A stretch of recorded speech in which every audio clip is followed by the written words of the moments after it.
ओम शांति।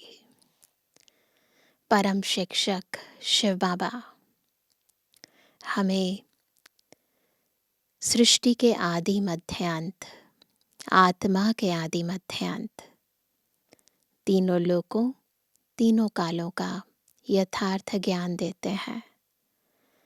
साथ ही हमें ये भी बताते हैं कि हमें कैसे और कौन से कर्म करने हैं, ताकि कर्मों की जो प्रारब्ध हम भविष्य में भोगें वो श्रेष्ठ प्रारब्ध हो। और इसीलिए बाबा ये संपूर्ण ज्ञान हम आत्माओं में भरकर हमें अपने समान मास्टर शिक्षक बना देते हैं, ताकि इस ज्ञान के आधार से संपूर्ण सृष्टि की सर्व आत्माएं अपने कर्मों को परिवर्तन करें। और जब कर्म श्रेष्ठ बने तो ये संपूर्ण सृष्टि की सर्व आत्माएं और ये सृष्टि जिसमें प्रकृति और पुरुष दोनों समाहित हैं संपूर्ण पवित्र बन जाए। तो आज की मुरली हमें परम शिक्षक के इस परम कर्तव्य को बहुत ही गहराई से समझा रही है। सुनते हैं बाबा के मधुर महावाक्य। आज है 19 तारीख, 19 दिसंबर 2024। बाबा के महावाक्य हैं, मीठे बच्चे, यह है पुरुषोत्तम संगम युग, ट्रांसफर होने का युग है। अभी तुम्हें कनिष्ठ से उत्तम पुरुष बनना है। प्रश्न है, बाप के साथ साथ किन बच्चों की भी महिमा गाई जाती है? उत्तर है, जो टीचर बन बहुतों का कल्याण करने के निमित्त बनते हैं, उनकी महिमा भी बाप के साथ साथ गाई जाती है। करन करावनहार बाबा बच्चों से अनेकों का कल्याण कराते हैं, तो बच्चों की भी महिमा हो जाती है। कहते हैं, बाबा फलाने ने हमारे पर दया की, जो हम क्या से क्या बन गए। टीचर बनने बगैर आशीर्वाद मिल नहीं सकती। तो बाबा हमें अपने समान बनाते हैं। जैसे बाबा हमें ज्ञान गुण शक्तियों से संपन्न बनाते हैं, वैसे चाहते हैं कि उन सब चीज़ों का वितरण हम संपूर्ण संसार में करें और बाप समान बन जाए। ओम शांति। रूहानी बाप रूहानी बच्चों से पूछते हैं, समझाते भी हैं फिर पूछते भी हैं। अब बाप को बच्चों ने जाना है, भल कोई सर्वव्यापी भी कहते हैं, परंतु उनके पहले बाप को पहचानना तो चाहिए ना। बाप कौन है, पहचान कर फिर कहना चाहिए। बाप का निवास स्थान कहाँ है? बाप को जानते ही नहीं तो उनके निवास स्थान का पता कैसे पड़े? कह देते वह तो नाम रूप से न्यारा है, गोया है नहीं। एग्जिस्टेंस है किसी की तो नाम भी होगा और रूप भी होगा। तो जब कह दिया कि नाम और रूप से ही न्यारा है तो इसका मतलब है ही नहीं। तो जो चीज़ है नहीं उनके रहने के स्थान का भी कैसे विचार किया जाए? यह अभी तुम बच्चे जानते हो। बाप ने पहले पहले तो अपनी पहचान दी है, फिर रहने का स्थान समझाया जाता है। तो कैसे हमें बाबा का परिचय देना है और ये भी बताना है कि बाबा रहते कहाँ है। बाप कहते हैं, मैं तुमको इस रथ द्वारा पहचान देने आया हूँ। मैं तुम सबका बाप हूँ, जिसको परम पिता कहा जाता है।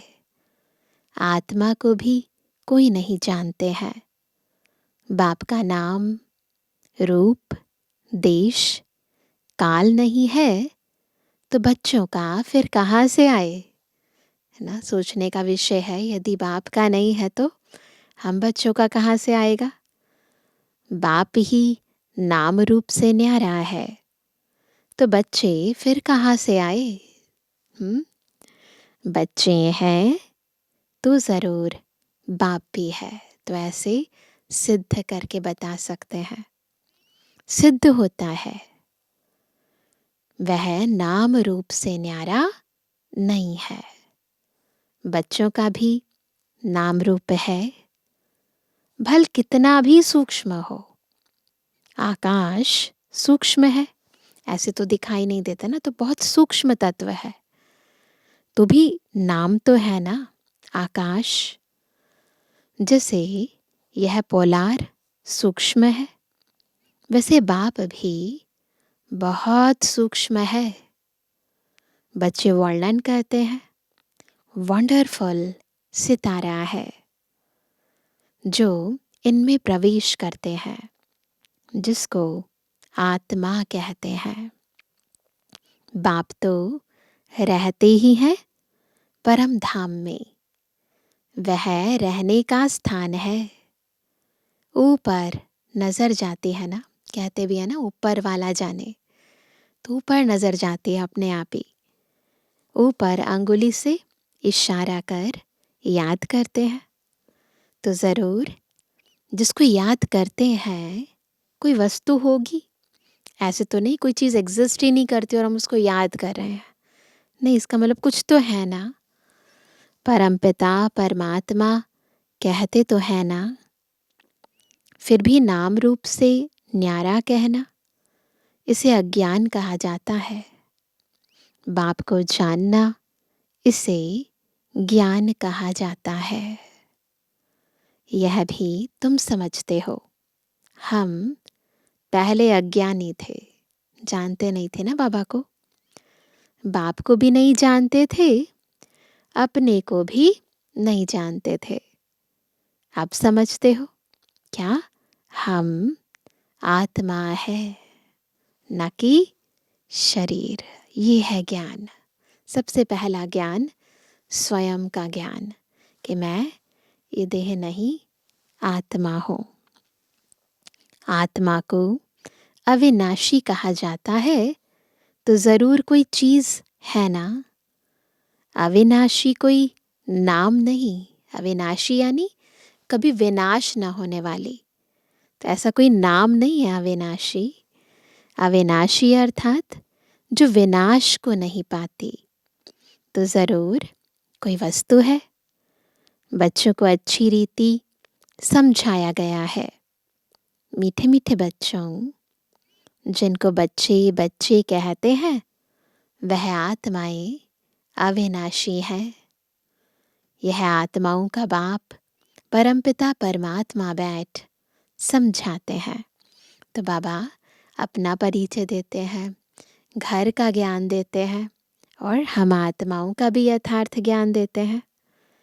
यह खेल एक ही बार होता है, जबकि बाप आकर बच्चों को अपना परिचय देते हैं। मैं भी पाठधारी हूँ, कैसे पाठ बजाता हूँ, यह भी तुम्हारी बुद्धि में है। पुरानी अर्थात पतितात्मा को नया पावन बनाते हैं, तो फिर शरीर भी तुम्हारे वहाँ गुलगुल होते हैं, पवित्र होते हैं। यह तो बुद्धि में है ना। अभी तुम बाबा बाबा कहते हो, यह पाठ चल रहा है ना, बाबा बाबा कहते हैं, तो ये भी एक तरह से रोल चल रहा है हमारा।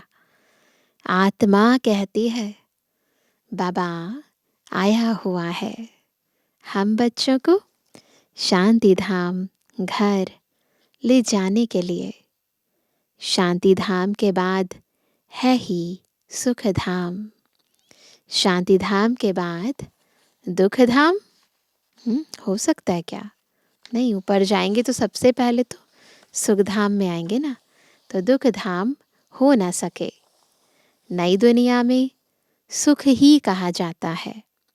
यह देवी देवताएं अगर चैतन्य हो और इनसे कोई पूछे आप कहाँ के रहने वाले हो, तो कहेंगे हम स्वर्ग के रहने वाले हैं। अब यह जड़ मूर्ति तो नहीं कह सकती, तुम तो कह सकते हो ना, हम असल स्वर्ग में रहने वाले देवी देवताएं थे। फिर क्या हुआ, 84 का चक्र लगाए, फिर 84 का चक्र लगाए, अब संगम पर आए हैं। यह ट्रांसफर होने का पुरुषोत्तम संगम युग है। बच्चे जानते हैं हम बहुत उत्तम पुरुष बनते हैं। हम हर 5000 वर्ष बाद सतु प्रधान बनते हैं। सतु प्रधान भी नंबरवार कहेंगे, है ना। सतु प्रधान भी ऐसा नहीं है सबका लेवल एक जैसा है, नहीं, नंबरवार है। जैसे पद नंबरवार हैं, वैसे सतु प्रधानता की अवस्था भी नंबरवार है। तो यह सारा पाठ आत्मा को मिला हुआ है। ऐसे नहीं कहेंगे कि मनुष्य को पाठ मिला हुआ है, नहीं, आत्मा को रोल मिला है, सोल को रोल मिला है। अहम आत्मा को पाठ मिला हुआ है। मैं आत्मा 84 जन्म लेती हूँ। हम आत्मा वारिस है। वारिस हमेशा मेल होते हैं, फीमेल नहीं। तो अभी तुम बच्चों को यह पक्का समझना है, हम सब आत्माएं मेल हैं, है ना। क्यों मेल है, क्योंकि हम बाबा के वारिस हैं। बाकी ऐसा कोई दुनियावी तरीका नहीं है मेल फीमेल का, परंतु वारिस है, इसीलिए बाबा ने कहा कि मेल है। सबको बेहद के बाप से वर्षा मिलता है। हद के लौकिक बाप से सिर्फ बच्चों को वर्षा मिलता है, बच्ची को नहीं। अभी तो मिलना शुरू हो गया है, परंतु साकार बाबा के टाइम पर वो रूल नहीं था। ऐसे भी नहीं आत्मा सदैव फीमेल बनती है। बाप समझाते हैं तुम आत्मा कभी मेल का कभी फीमेल का शरीर लेती हो। इस समय तुम सब मेल्स हो। सब आत्माओं को एक बाप से वर्षा मिलता है। सब बच्चे ही बच्चे हैं। सबका बाप एक है। बाप भी कहते हैं हे बच्चों, तुम सब आत्माएं मेल्स हो। सब भाई भाई हैं, भाई बहन नहीं। भाई बहन बनते हैं बॉडी से, परंतु बॉडी नहीं है तो सोल केवल एक ही जेंडर है, मेल है, बाबा और बच्चे, और कोई नहीं। हमारे रूहानी बच्चे हो। फिर पाठ बजाने लिए मेल फीमेल दोनों चाहिए, तब तो मनुष्य सृष्टि की वृद्धि हो। इन बातों को तुम्हारे सिवाय कोई भी नहीं जानते हैं। भल कहते तो हैं हम सभी ब्रदर्स हैं, परंतु समझते नहीं। कहते ना आपस में भाई भाई हैं, परंतु समझते नहीं है इसका अर्थ क्या है। अभी तुम कहते हो बाबा आपसे हमने अनेक बार वर्षा लिया है। आत्मा को यह पक्का हो जाता है। आत्मा बाप को जरूर याद करती है, ओ बाबा रहम करो। बाबा अब आप आओ, हम आपके सब बच्चे बनेंगे। देह सहित देह के सब संबंध छोड़ हम आत्मा आपको ही याद करेंगे। बाप ने समझाया है, अपने को आत्मा समझ मुझ बाप को याद करो। बाप से हम वर्षा कैसे पाते हैं? हर 5000 वर्ष बाद हम यह देवता कैसे बनते हैं, यह भी जानना चाहिए ना। स्वर्ग का वर्षा किससे मिलता है, यह अभी तुम समझते हो। बाप तो स्वर्गवासी नहीं है, बच्चों को बनाते हैं। खुद तो नर्क में ही आते हैं। तुम बाप को बुलाते भी नर्क में हो, जबकि तुम तमु प्रधान बनते हो। यह तमु प्रधान दुनिया है ना। सतु प्रधान दुनिया थी। 5000 वर्ष पहले इनका राज्य था। किनका? लक्ष्मी नारायण का। इन बातों को, इस पढ़ाई को अभी तुम ही जानते हो। यह है मनुष्य से देवता बनने की पढ़ाई। मनुष्य से देवता की करत ना लागी वार। बच्चा बना और वारिस बना। टाइम नहीं लगता मनुष्य से देवता बनने में। बस बाबा के बच्चे बने, दिल से कहा मेरा बाबा, और वारिस बन गए। बाप कहते हैं तुम सब आत्माएं मेरे बच्चे हो, तुमको वर्षा देता हूँ। तुम भाई भाई हो। रहने का स्थान मूल वतन अथवा निर्वाण धाम है, जिसको निराकारी दुनिया भी कहते हैं। सब आत्माएं वहाँ रहती हैं। इस सूर्य चांद से भी उस पार वह तुम्हारा स्वीट साइलेंस घर है। परंतु वहाँ बैठ तो नहीं जाना है। घर जाएंगे, स्वीट साइलेंस होम में जाएंगे, परंतु बैठना नहीं है वहाँ। बैठकर क्या करेंगे? वह तो जैसे जड़ अवस्था हो गई। कोई मूवमेंट नहीं है। ना मूवमेंट है, ना इमोशंस हैं, न मन काम करता है, न बुद्धि काम करती है। तो वो बिल्कुल मोशनलेस दुनिया है। आत्मा जड़ की तरह वहाँ पर विराजमान है। आत्मा जब पाट बजाए तभी चैतन्य कहलाए। है चैतन्य, परंतु पाट ना बजाए तो जड़ हुई ना। तुम यहाँ खड़े हो जाओ, हाथ पांव ना चलाओ तो जैसे जड़ हुए। वहाँ तो नेचुरल शांति रहती है। आत्माएं जैसे कि जड़ है, स्थिर, बिल्कुल कोई मूवमेंट नहीं। पाठ कुछ भी नहीं बजाती।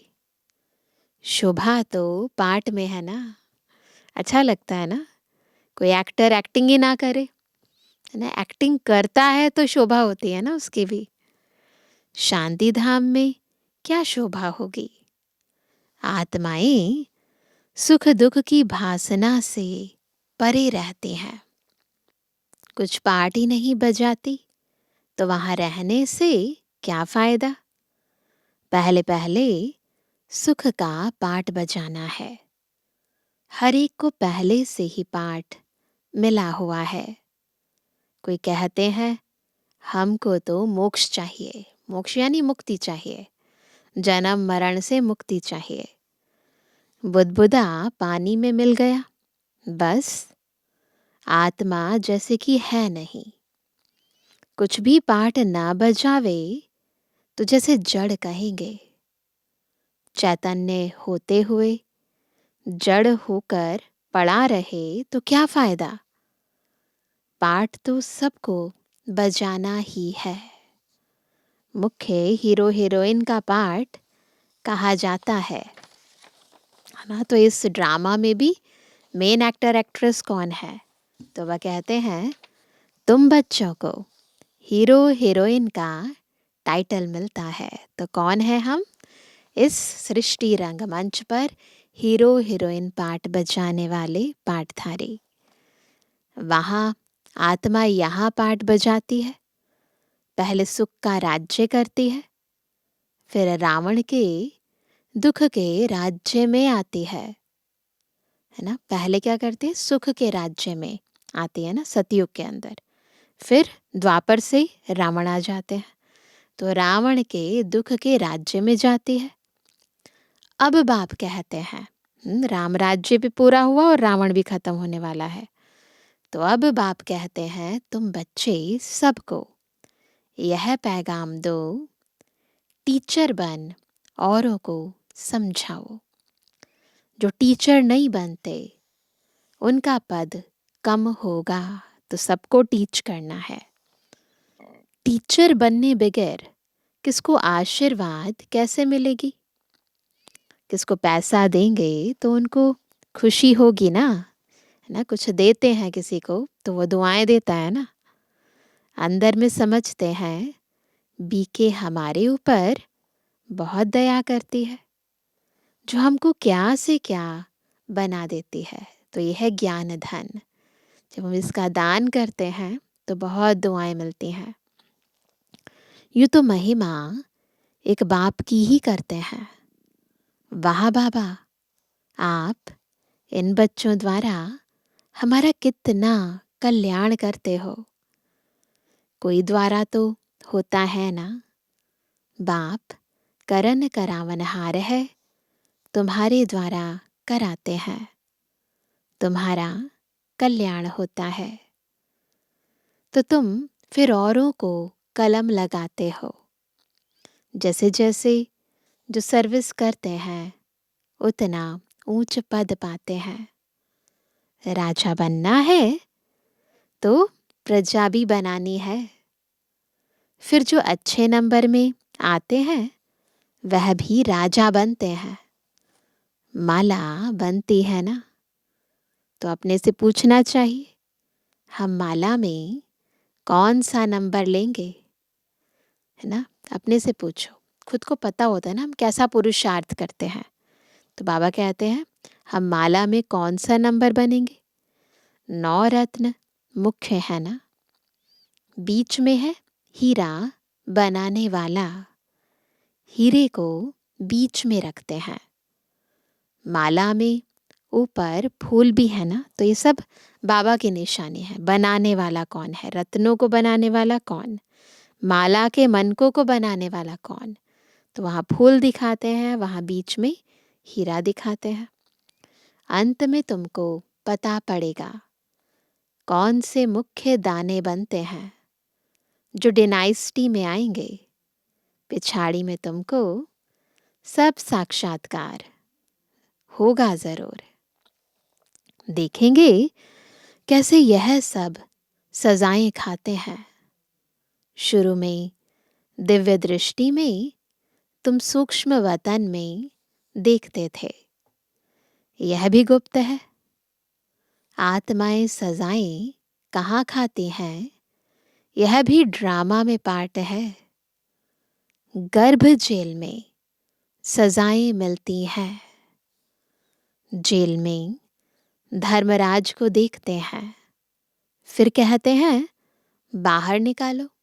कर्म बुरे करती है आत्मा, तो फिर जब अगला जन्म लेती है तो गर्भ में बहुत सजाएं खाती है। तो बाबा कहते हैं धर्मराज को देखते हैं, फिर कहते हैं बाहर निकालो। बीमारियां आदि होती हैं, वह भी कर्म का हिसाब है ना। यह सब समझने की बातें हैं। बाप तो जरूर राइट ही सुनाएंगे ना। अभी तुम राइटियस बनते हो। राइटियस उनको कहा जाता है जो बाप से बहुत ताकत लेते हैं। तुम विश्व के मालिक बनते हो ना। कितनी ताकत रहती है। हंगामे आदि की कोई बात नहीं, यहाँ पर कोई हंगामे की जरूरत नहीं है। ताकत कम है तो कितने हंगामे हो जाते हैं। तुम बच्चों को ताकत मिलती है आधा कल्प के लिए। फिर भी नंबरवार पुरुषार्थ अनुसार सबकी ताकत एक जैसी नहीं होती। एक जैसी ताकत नहीं पा सकते, ना एक जैसा पद पा सकते हैं। यह भी पहले से नोंद है। ड्रामा में अनादि नोंद है। कोई पिछाड़ी में आते हैं, एक दो जन्म लिया और शरीर छोड़ा। जैसे दिवाली पर मच्छर होते हैं, रात को जन्म लेते हैं, सुबह को मर जाते हैं। तो बिल्कुल एंड में आते हैं ड्रामा में, और बस एक दो बारी जन्म लिया और फिर खत्म उनका रोल। वह तो अनगिनत होते हैं, मनुष्य की तो फिर भी गिनती होती है। पहले पहले जो आत्माएं आती हैं, उनकी आयु कितनी बड़ी होती है। तुम बच्चों को खुशी होनी चाहिए, हम बहुत बड़ी आयु वाले बनेंगे। तुम फुल पार्ट बजाते हो आदि से लेकर अंत तक। बाप तुमको ही समझाते हैं, जो फुल पार्ट बजाते हैं उन्हीं को बाप समझाते हैं। तुम कैसे फुल पार्ट बजाते हो? पढ़ाई अनुसार ऊपर से आते हो पार्ट बजाने। तुम्हारी यह पढ़ाई है ही नई दुनिया के लिए। बाप कहते हैं, अनेक बार तुमको पढ़ाता हूँ। यह पढ़ाई अविनाशी हो जाती है। आधा कल्प तुम प्रालब्ध पाते हो। उस विनाशी पढ़ाई से सुख भी अल्पकाल लिए मिलता है। अभी कोई बैरिस्टर बनता है, फिर कल्प बाद बैरिस्टर बनेगा। यह भी तुम जानते हो, जो भी सबका पार्ट है वह पार्ट कल्प कल्प बजता रहेगा।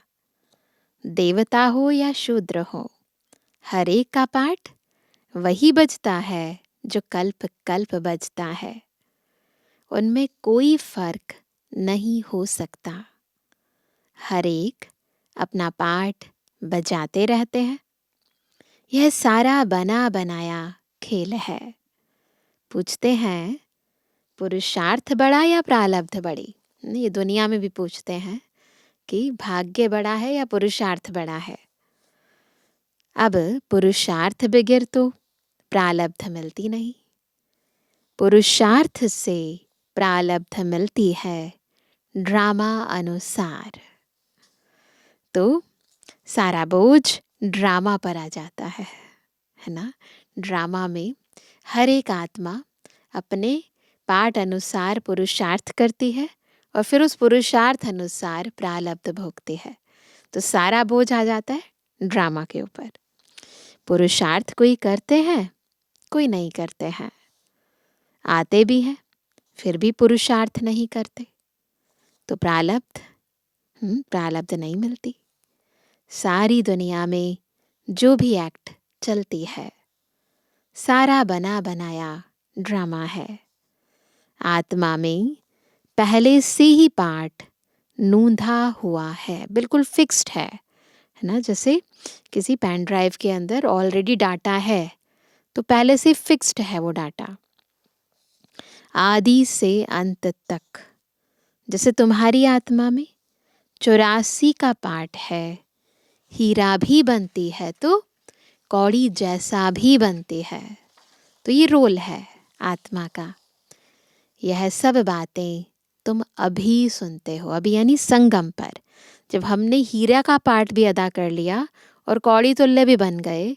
अब हम जानते हैं संगम पर कि हम क्या से क्या बने।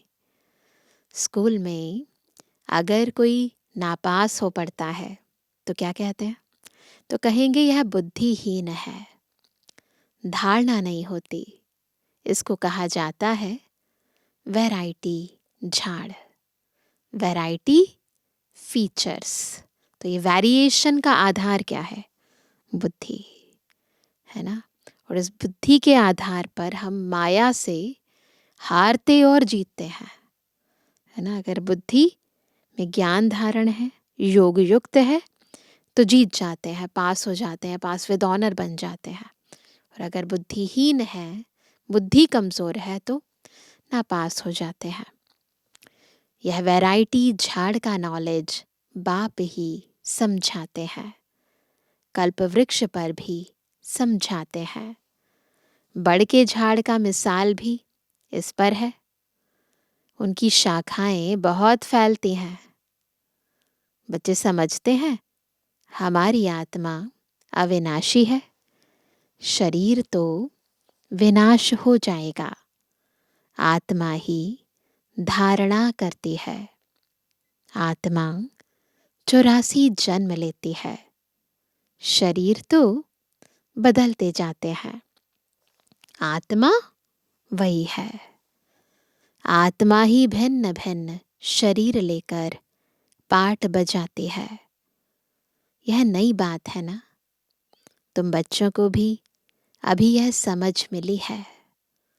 कल्प पहले भी ऐसे समझा था। बाप आते भी हैं भारत में।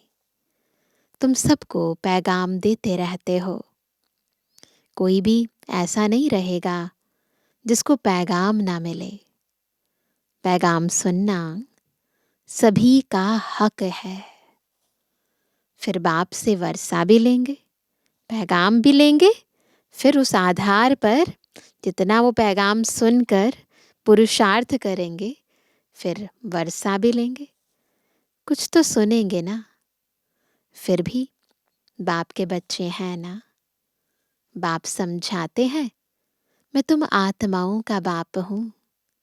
मेरे द्वारा इस रचना के आदि मध्य अंत को जानने से तुम यह पद पाते हो।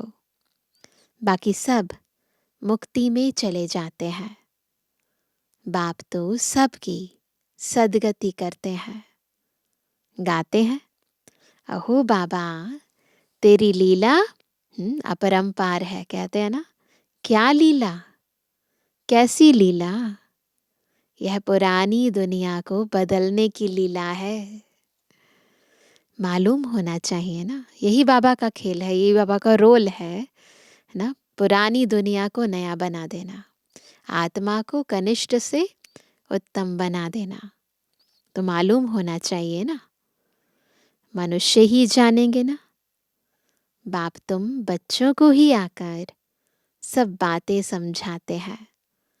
बाप नॉलेजफुल है, फुल नॉलेज है बाबा के पास। तुमको भी नॉलेज फुल बनाते हैं। नंबरवार तुम बनते हो। स्कॉलरशिप लेने वाले नॉलेजफुल कहलाएंगे।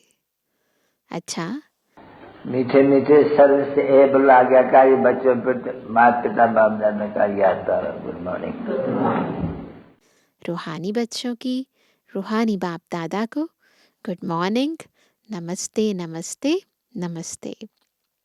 धारणा के लिए मुख्य सार पहला, सदा इसी स्मृति में रहना है कि हम आत्मा मेल है ना।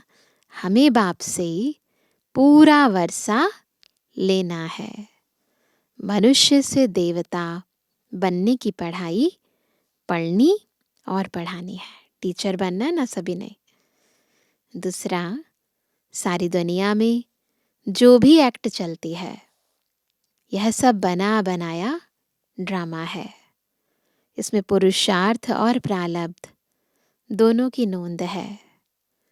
पुरुषार्थ के बिना प्रारब्ध नहीं मिल सकती। इस बात को अच्छी तरह समझना है। इसलिए केवल देखा जाएगा, ड्रामा में जो होगा, ये सोचकर बैठना नहीं है।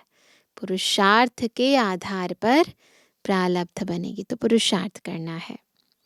वरदान है, कोई भी सेवा सच्चे मन से व लगन से करने वाले, कोई भी सेवा, दो चीज़ें चाहिए, सच्चे मन से और लगन से करने वाले सच्चे रूहानी सेवाधारी भव। सेवा कोई भी हो, लेकिन वह सच्चे मन से लगन से की जाए तो उसकी 100 मार्क्स मिलती है। सच्चे मन से और लगन से। सेवा में चिड़चिड़ापन ना हो। सेवा काम उतारने के लिए ना की जाए। ध्यान रखेंगे, काम उतारने के लिए सेवा नहीं है। आपकी सेवा है ही बिगड़ी को बनाना, सबको सुख देना, है ना। आत्माओं को योग्य और योगी बनाना, अपकारियों पर उपकार करना, समय पर हर एक को साथ व सहयोग देना, ऐसी सेवा करने वाले ही सच्चे रूहानी सेवाधारी हैं। ना तो अपनी सेवा के महत्व को समझो और उसी लगन से, उसी दिल से सेवा करना है। स्लोगन है, पवित्रता ही ब्राह्मण जीवन की नवीनता है। यही ज्ञान का फाउंडेशन है। तो ज्ञान का फाउंडेशन है प्योरिटी, और ब्राह्मण जीवन की नवीनता भी यही है, प्योरिटी, पवित्रता। अभी सुनते हैं आज का व्यक्ति इशारा। इस फाइनल पढ़ाई में हर एक बच्चे को 3 सर्टिफिकेट लेने हैं। एक, स्वयं से संतुष्ट। दूसरा, बाप दादा द्वारा सर्टिफिकेट। और तीसरा, परिवार के संबंध संपर्क में आने वालों द्वारा सर्टिफिकेट। परिवार में जितने ब्राह्मण संतुष्ट हैं, उतने ही भक्त भी आपकी पूजा संतुष्टता से करेंगे। काम चलाओ नहीं, दिल से करेंगे। तो इसीलिए 3 सर्टिफिकेट प्राप्त करने हैं। अच्छा, ओम शांति।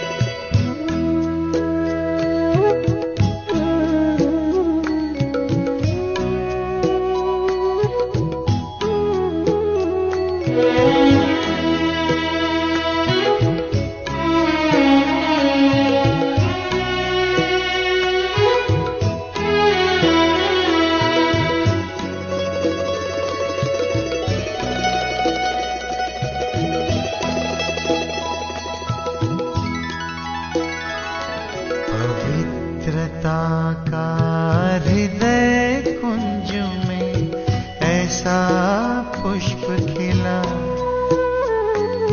जिसकी सुगंध से जीवन में सुख ही सुख मिला।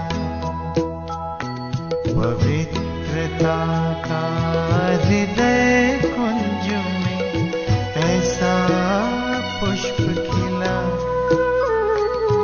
जिसकी सुगंध से जीवन में सुख ही सुख मिला।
कल्प के भाग्य भवन की ये आधारशिला, जिसकी सुगंध से जीवन में सुख ही सुख मिला, जिसकी सुगंध से जीवन में सुख ही सुख मिला।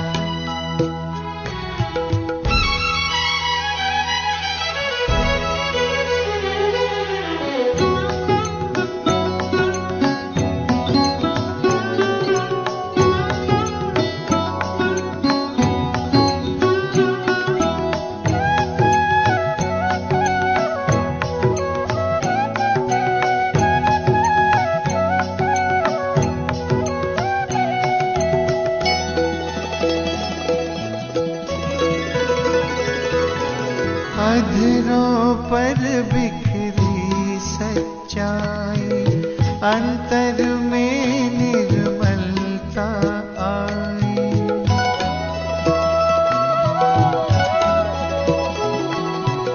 अधरों पर बिखरी सच्चाई, अंतर में निर्मलता आई। विराजित तन के मंदिर में मन की मूर्ति मुस्काई। दीन प्रभु की सबको देने चला ये काल।